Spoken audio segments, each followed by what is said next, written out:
Bonjour à tous et à toutes et bienvenue sur la chaîne Reflet de Lune, j'espère que vous allez bien. Merci pour votre présence aujourd'hui.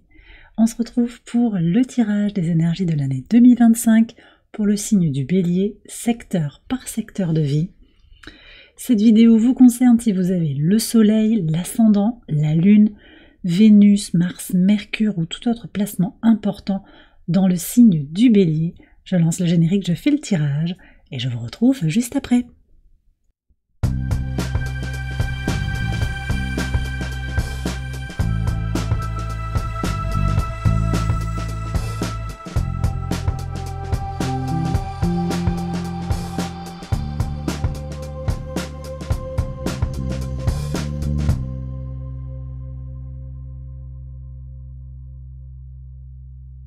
Alors on y va les béliers pour les interprétations, on attaque votre tirage avec la maison 1, votre état d'esprit pour cette année 2025, votre vitalité, vos possibilités, vos intentions, vous avez l'énergie du monde. Alors c'est une énergie qui est très puissante, très belle, on voit qu'on arrive à terme sur certaines situations, vous êtes peut-être en train de transformer des choses, vous avez envie, vous aspirez à du renouveau dans votre vie, à clôturer un certain cycle.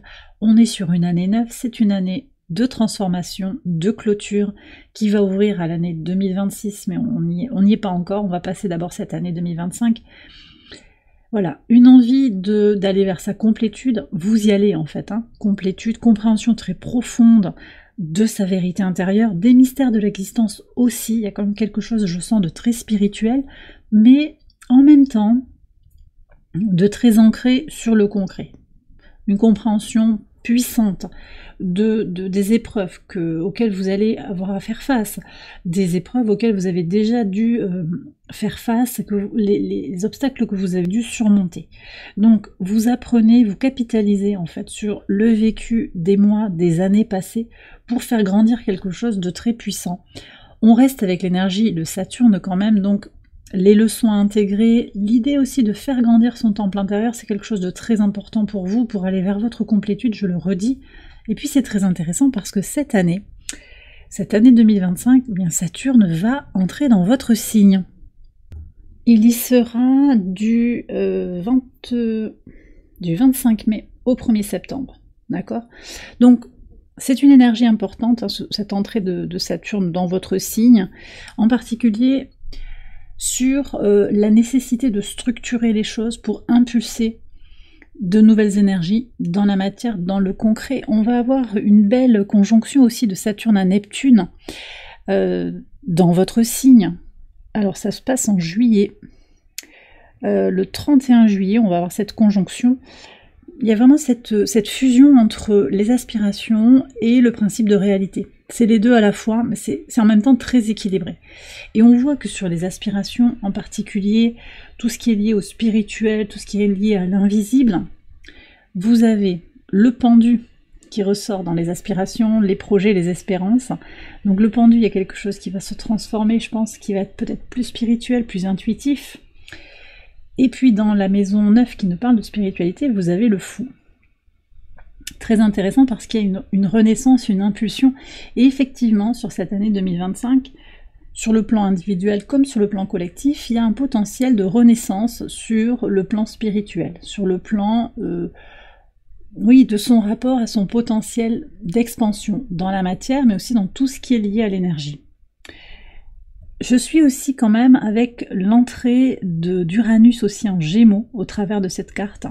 Parce que Uranus en Gémeaux, qui va venir donc au sextile de votre signe, ça va vous aider aussi à vous libérer de pensées limitantes.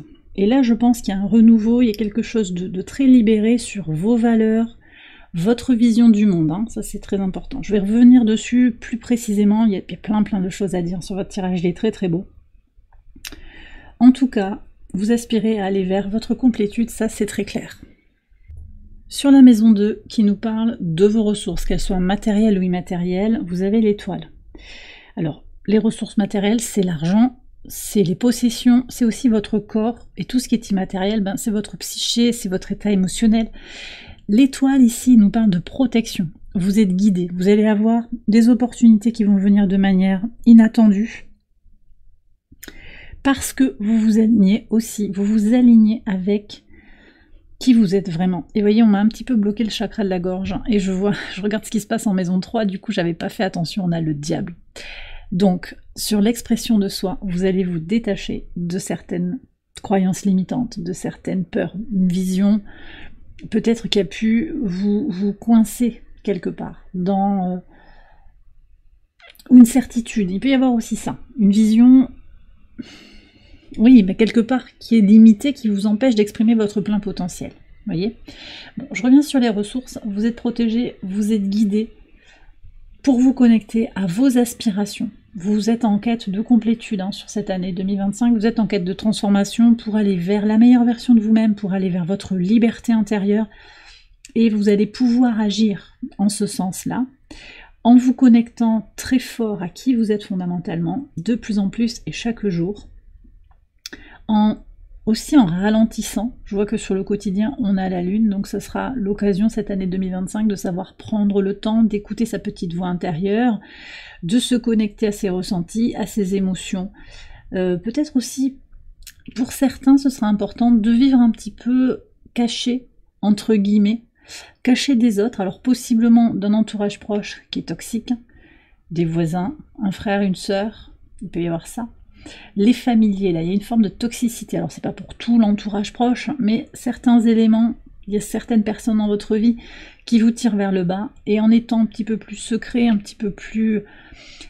Alors, prenez-le avec des pincettes, on me donne le mot modeste. C'est-à-dire que je pense qu'il y a des personnes qui regardent la vidéo qui ont besoin d'une validation extérieure, mais en fait, en faisant cela, vous vous exposez. Et vous allez apprendre sur l'année 2025 aussi à en dire moins, peut-être pour cultiver le mystère, d'accord, mais aussi pour vous protéger. On voit ça très très fort.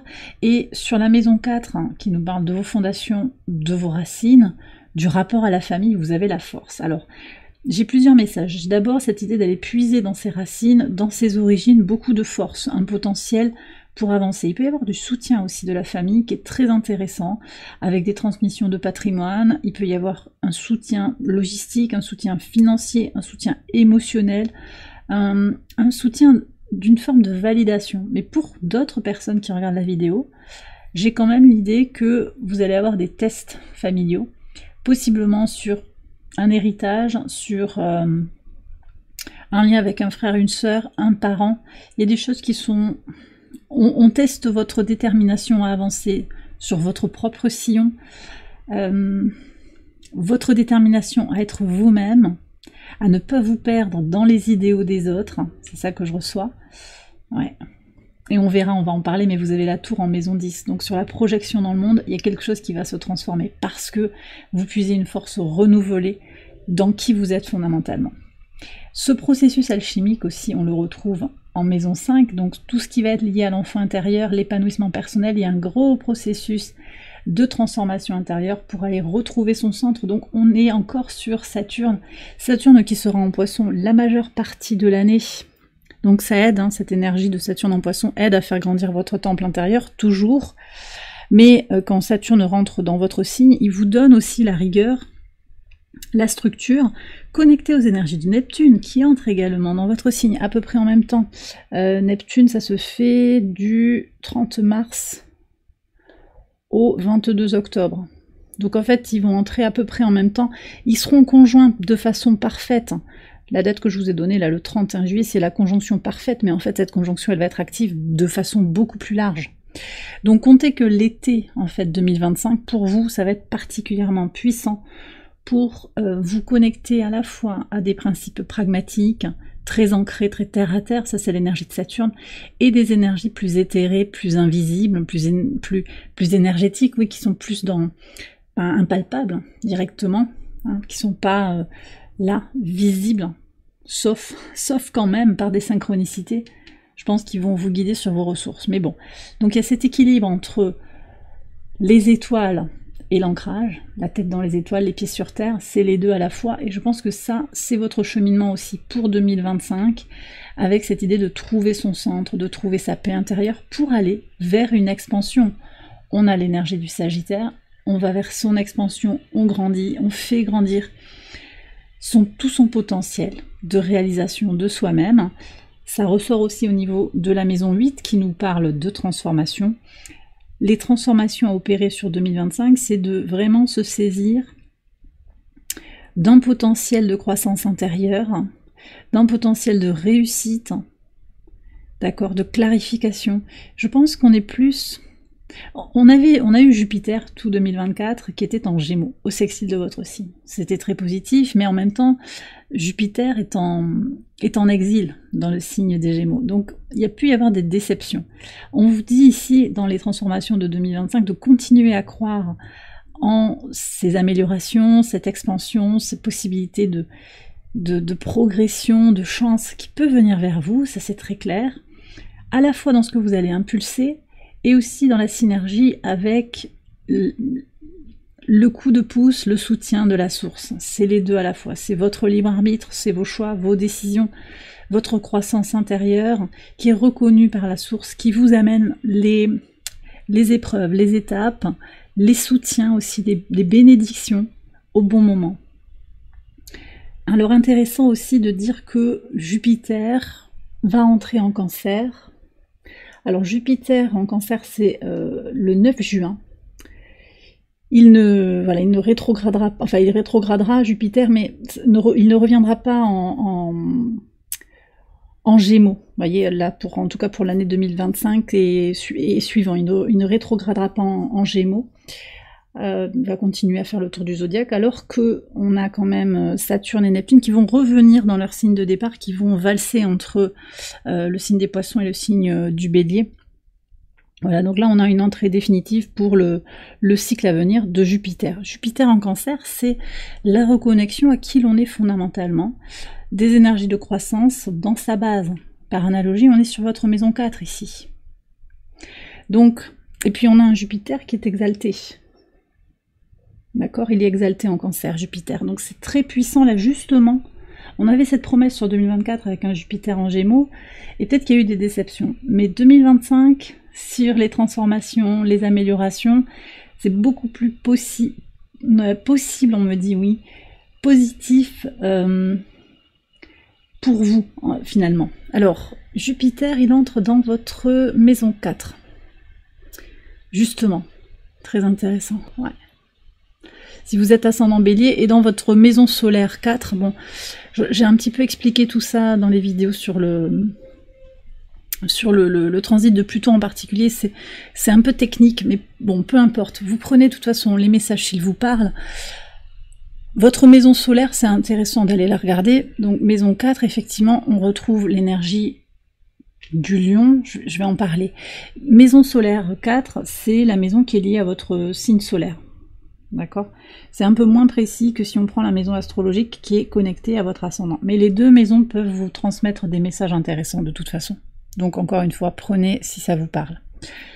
Oui, donc je vous disais en fait, Jupiter dans votre maison 4, il y a quelque chose de... Alors une expansion dans la vie familiale, une naissance, une union, il peut y avoir...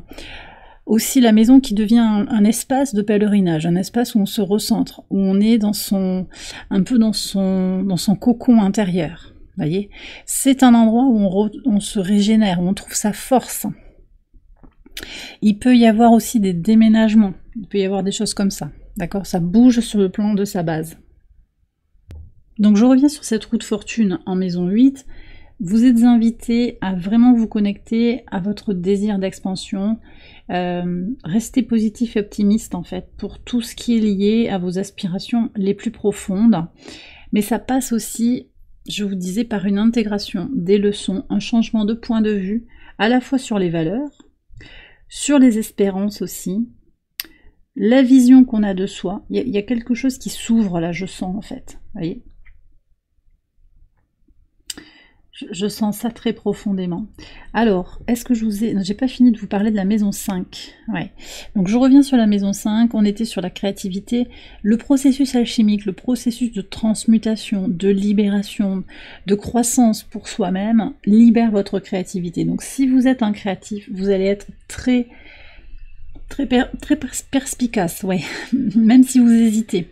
Et encore une fois, je sais que ça va pas parler à tous les béliers, parce que certains béliers ne sont pas concernés par mes tirages, et c'est ok, je canalise certainement pas pour tous les béliers, mais ceux qui viennent chercher les messages ici, vous les trouvez. J'ai des gens qui doutent d'eux-mêmes, et c'est ok, c'est pas grave. Soyez confiants, soyez optimistes, positifs, vraiment. Je reviens sur cette tempérance, en fait, tout ce que vous traversez vous aide, stimule votre créativité. Donc si vous êtes artiste, créatif, allez-y, vous êtes vraiment porté sur cette année 2025 pour transformer les douleurs, les épreuves, les expériences de vie en quelque chose qui va inspirer les autres. Ça peut être plutôt spirituel, ça va être lié à de l'énergétique, je pense, très lié au rêve, à l'intuition, à l'imagination. Tous les projets créatifs sont très très soutenus sur cette année 2025 pour vous, hein, avec une nouvelle perspective. Alors c'est très intéressant parce que on me dit, l'idée ça va pas être de créer dans un but par exemple mercantile, c'est je crée parce que ça parle de moi fondamentalement, et l'abondance vient derrière. Mais c'est pas je crée pour qu'il y ait de l'argent ou qu'il y ait de l'abondance ou qu'il y ait du succès. Je crée parce que ça a du sens et parce que c'est vrai, parce que ça vient vraiment de moi, de mon moi profond, de ma vérité intérieure. Eh bien ça résonne et ça guide.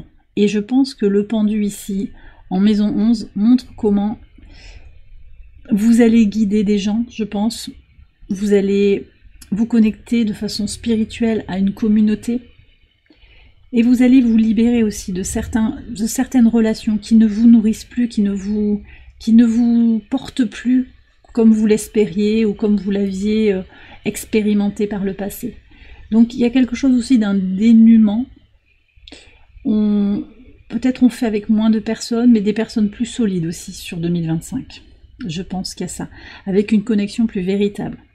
Possiblement, ces changements, ils sont alors sur des personnes au travail, ça ressort ici, je vous ai dit, vous allez vous mettre peut-être en retrait au niveau du travail, moins vous exposer pour certains, cultiver le mystère encore une fois, et puis il y a des ruptures au travail.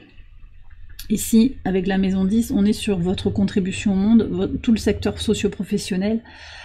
Il y a des grands changements. On se déleste de ce qui ne nous sert plus. Donc ça peut être qu'on abandonne un poste, on change d'occupation, on transforme sa vie, on transforme sa vision pour soi-même, on se connecte à sa mission de vie.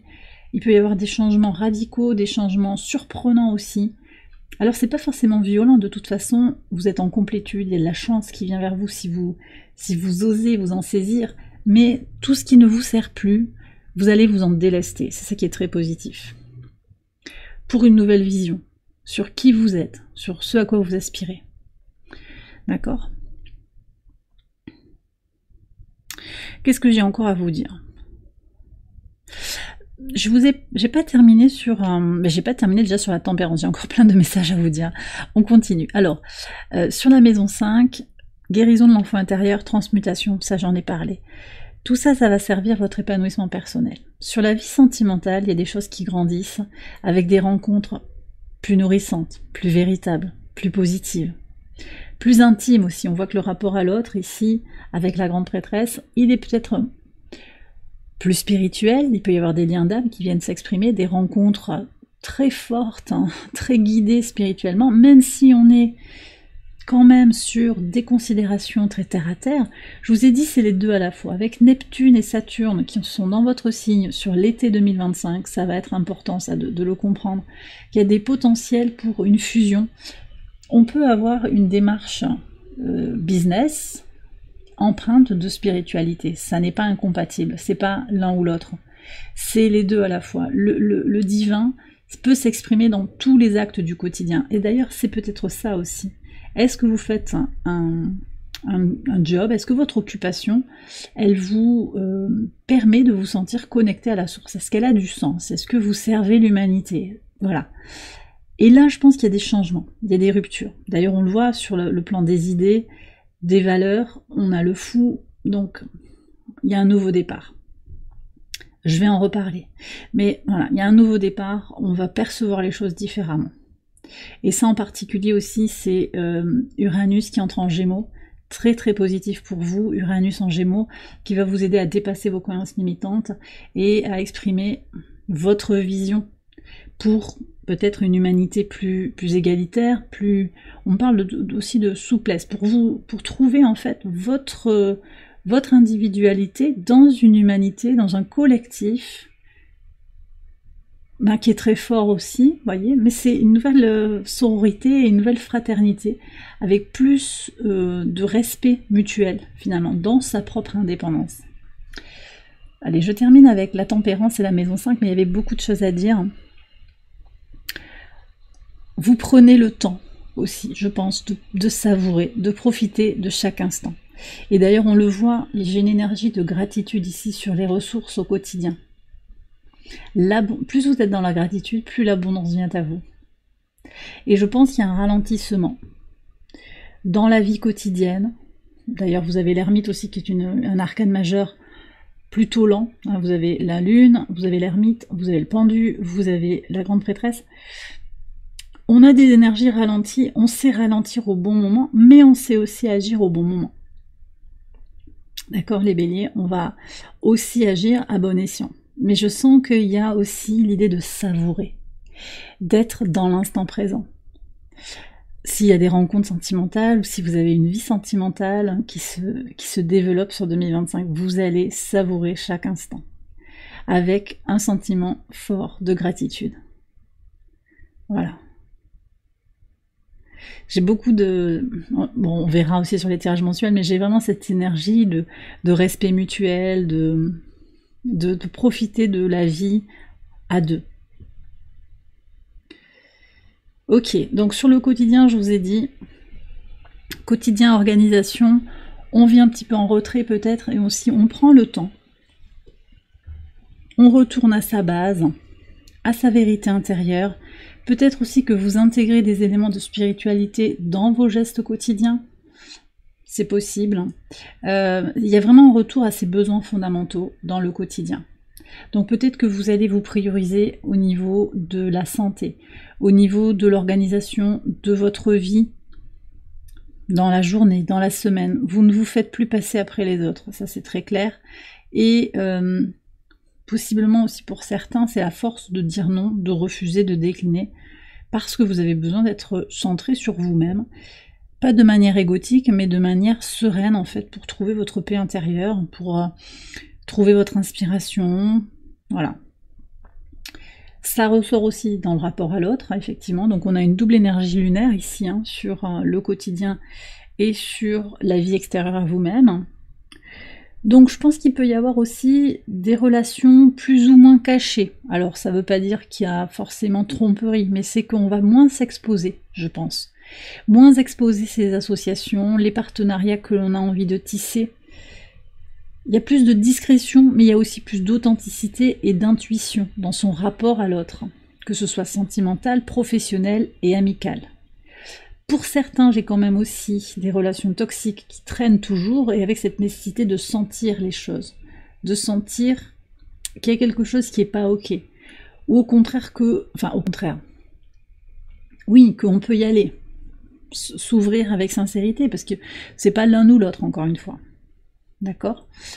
Mais je pense que vous serez très connecté avec l'idée de est-ce que je raconte ça ? Est-ce que ça vaut la peine de raconter ça ? Ou est-ce qu'on va s'en servir contre moi à un moment ? Parce qu'il faut être clair, ça peut vous arriver sur 2025. Donc sans tomber dans la paranoïa, prudent sur ce que vous exposez aux autres, pour être validé, pour... Ouais, il faut pas trop en dire, on me redit ça sans arrêt. Voyez ? Alors pas mentir, mais peut-être pas besoin d'aller trop dans les détails par rapport à certaines situations. D'accord ? Alors, sur la maison 8, je vous ai parlé longuement des transformations à aller chercher. Sur la maison 9, donc vos valeurs, votre rapport à la spiritualité, les hautes études, les grands voyages, le rapport à l'enseignement aussi, il y a un nouveau départ sur 2025. Donc nouvelle formation, un voyage peut-être qui est programmé ou qui va se faire, un voyage pour se trouver, il y a quand même une notion de pèlerinage. nouveaux apprentissages, oui, nouvelles formations, nouvelles perspectives aussi, peut-être pour une reconversion professionnelle, et puis une pratique spirituelle, une connexion à des valeurs aussi plus alignées avec qui l'on est fondamentalement, en dehors de tout cadre social finalement. Alors ça veut pas dire que c'est le chaos, qu'on fait n'importe quoi, mais on est dans son individualité là, c'est ça qui ressort. Et je vous ai dit Uranus qui entre en Gémeaux du 7 juillet au 8 novembre, ça va être très important pour s'écouter, suivre sa curiosité, vous voyez, briser toutes les formes de limitation personnelle, de croyances limitantes qui pourraient nous empêcher de nous exprimer. D'accord ? On a ce rappel que chacune de nos idées, notre voix est unique, percutante, essentielle. D'accord ? Donc ça c'est important sur 2025 pour vous. Sur la maison 10, j'en ai déjà parlé, donc c'est votre contribution au monde, il y a des changements, des ruptures, ça j'ai déjà expliqué. Sur le collectif aussi, projet Espérance, je vous ai déjà expliqué. Et la maison 12, c'est la maison des leçons à intégrer. Donc, vous avez à analyser des situations, ou une situation en particulier sur 2025 sur laquelle ça va être important de vous pencher. Ça peut être le professionnel, je sens que pour certains, il y a quelque chose de très fort. Ça peut être aussi sur la confiance en soi. D'accord ? Pour beaucoup, ce sera ça. Confiance en soi, projection positive de soi dans le monde, et mission de vie, sens de sa vie, pourquoi je vis ce que je vis en ce moment. Donc, une pause nécessaire, peut-être, prendre le temps d'analyser, de lâcher le besoin de contrôle aussi, parce qu'on va avoir le nœud sud qui va entrer dans le signe de la Vierge. Ça se fait le 29 janvier. Et toute l'année 2025, on aura les nœuds lunaires en Poisson et Verseau. D'accord ? Donc il y a un changement d'axe. On a eu sur 2024 cet appel à vous prioriser, à guérir le soi. Là, on va changer un petit peu de discussion. Il y a aussi quelque chose à reconnaître et à accepter en soi de toutes les facettes de son être. Donc s'aimer inconditionnellement. Je pense qu'il y a ça dans le message. Mais aussi aimer les autres inconditionnellement. Même s'ils nous font du tort. Ça ne veut pas dire qu'on accepte et qu'on reste dans des situations toxiques, hein, parce que vous avez le diable en maison 3. Donc, la communication, je pense, elle va s'épurer, le lien avec l'entourage proche va s'épurer, il y a vraiment des libérations de toute forme de toxicité. Et puis, l'idée, voilà, de lâcher le besoin de contrôle. En particulier, dans ce que l'autre dit de vous, vous ne pouvez pas empêcher les autres de parler sur vous. C'est pour ça que vous avez la lune et la grande prêtresse. Moins vous en dites, plus vous êtes protégé. C'est ça aussi l'idée. Et ne tendez pas la joue pour prendre un coup, quoi. En gros, c'est ça qu'on me dit. Mais de toute façon, 2025, ce sera l'occasion de se libérer de toute forme de toxicité dans les mots que vous utilisez vous, pour vous-même, de prendre confiance en votre potentiel, vraiment, hein. Encore une fois avec Uranus en Gémeaux, j'ai ça très très fort, d'agir aussi à votre propre service, d'impulser des échanges positifs, des déplacements positifs, des reconnexions avec un frère, une sœur aussi, si ça vous parle, hein, si c'est ça que vous désirez, mais peut-être aussi pour certains c'est des déconnexions. En particulier s'il y a des affaires familiales, on me parle de donations aussi, ou d'affaires comment on appelle ça, d'entreprise familiale. Il peut y avoir aussi la nécessité de s'émanciper d'un certain milieu qui devient lourd et toxique, là sur le début de l'année 2025 en particulier. Alors je vais faire une extension de ce tirage, je vais approfondir les messages maison par maison. Vous retrouvez cette extension sur Patreon, je vous ai mis le lien en barre de description et j'espère vous retrouver avec tout le reste de la communauté Patreon. J'ai terminé votre tirage ici sur YouTube, j'espère qu'il vous a éclairé, qu'il vous a guidé. Si c'est le cas, je vous invite à liker la vidéo, à vous abonner, à partager, à commenter. Un très très grand merci pour vos nombreux abonnements, les likes, les commentaires, vos gentils mails, vos demandes de guidance. Merci à vous tous et à vous toutes. Je vous souhaite une excellente année 2025. Je vous embrasse bien fort et je vous dis à très bientôt pour les prochaines vidéos. Bye bye.